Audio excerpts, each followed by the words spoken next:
You are a few hours old. You cannot see clearly yet. You cannot speak. You cannot even hold up your own head, but you can feel touch. And right now, someone is holding you. You probably do not remember this moment. Almost nobody does. But somewhere in your body, it left a mark that never fully goes away. Now ask yourself a stranger question. What if nobody had? What if, from the very first day, there had been no arms to hold you, no skin against your skin, no steady heartbeat pressed close while you slept? The real answer is far stranger than you might expect. It is not simply that you would have felt sad or lonely. Touch, it turns out, is not a comfort layered on top of survival. For a human infant, touch is closer to a biological requirement as essential in its own way as food. To understand why, you have to go back to a psychologist named Harry Harlow, working in the 1950s. At the time, the dominant scientific view was simple. Infants bond with their caregivers because caregivers provide food.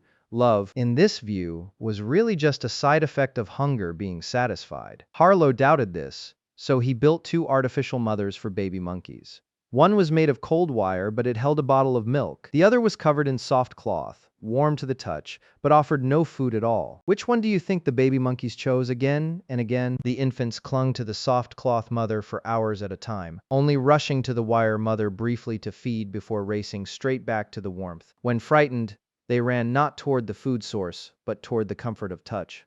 Harlow's experiments showed something that shocked the scientific world at the time. Touch itself, not milk, was what the infants needed most. Now hold that discovery next to something else entirely. Something that happened decades later in the real world, under far darker circumstances. In the 1980s, Romania's government banned birth control and abortion, and encouraged large families the state could not actually support. The result was tens of thousands of children abandoned into overcrowded state orphanages. In some of these institutions, a single caregiver was responsible for as many as 20 infants. There was no time for holding, no time for rocking. No time for the small, constant physical closeness that most babies receive without anyone even thinking about it. When researchers Charles Nelson, Nathan Fox, and Charles Ziana began studying these children in the years after the regime fell, what they found was devastating and precise. Children who had spent their earliest months without consistent touch and attention showed measurable differences in brain development. Their brains, scanned years later, showed reduced activity in regions responsible for emotional regulation. Their stress hormone systems, meant to calm down once danger passes, often stayed activated far longer than normal. Many struggled to form secure attachments even after being adopted into loving families years later. Do you see what this means? It means the earliest architecture of your emotional brain was built, quite literally, by touch, not metaphorically,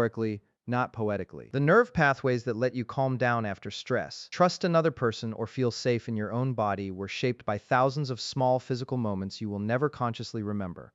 There is a name for the psychological framework behind all of this. The psychiatrist John Bowlby called it attachment theory. His central idea was radical for its time. He argued that infants are biologically wired to seek closeness to a caregiver, not simply for food or warmth, but as a survival strategy in its own right. An infant separated from safety, in the environment your ancestors evolved in, was an infant exposed to real immediate danger, predators, cold. Starvation being held was not sentimental. It was survival. This is where the story becomes strange in a way that reaches all the way into your life today. Your brain still runs on that same ancient wiring. When you were an infant, touch regulated your heart rate, your breathing, even your body temperature, before you had any ability to regulate these things yourself. Researchers call this co-regulation. You literally borrowed your caregiver's nervous system to help build your own. If that borrowing never happened, or happened only rarely, the nervous system has to find other ways to survive. Some children adapt by becoming hyper-alert, scanning constantly for threat. Others adapt by shutting down emotionally, learning early that reaching out brings no response, so it is safer not to reach out at all. Neither of these is a character flaw. They are survival strategies built by a nervous system doing its best with what it was given. Now think about what this means for adulthood, long after infancy has ended. Studies on touch deprivation in adults show strikingly similar patterns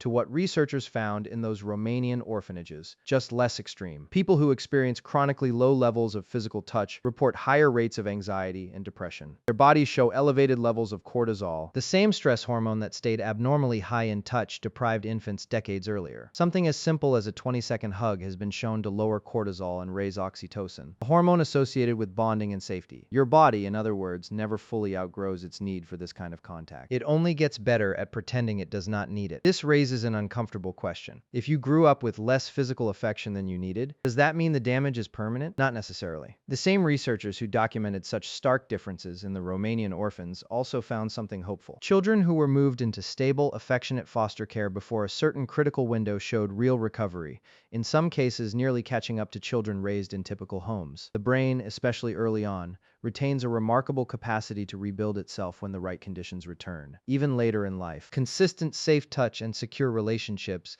can measurably shift stress hormone patterns in adults, though the earliest years remain the most sensitive window of all. So what does all of this mean for you, reading this now? It means that instinct you have felt, the one that makes you want to hug a grieving friend, or hold a crying child, or simply sit close to someone you love without saying anything at all, is not a small or trivial impulse. It is one of the oldest tools your species has for keeping its most vulnerable members alive. Go back to the question you started with. What if nobody had held you as a baby? The honest answer is that some part of you would have had to build itself without the one input your nervous system expected more than almost any other. And knowing that changes how you might look at every small act of physical closeness happening around you right now, the hand on a shoulder, the hug held a second longer than necessary. The simple, quiet decision to hold someone close. You were held once, before you could remember it, before you could thank anyone for it, and somewhere in the wiring of who you are today, you still are.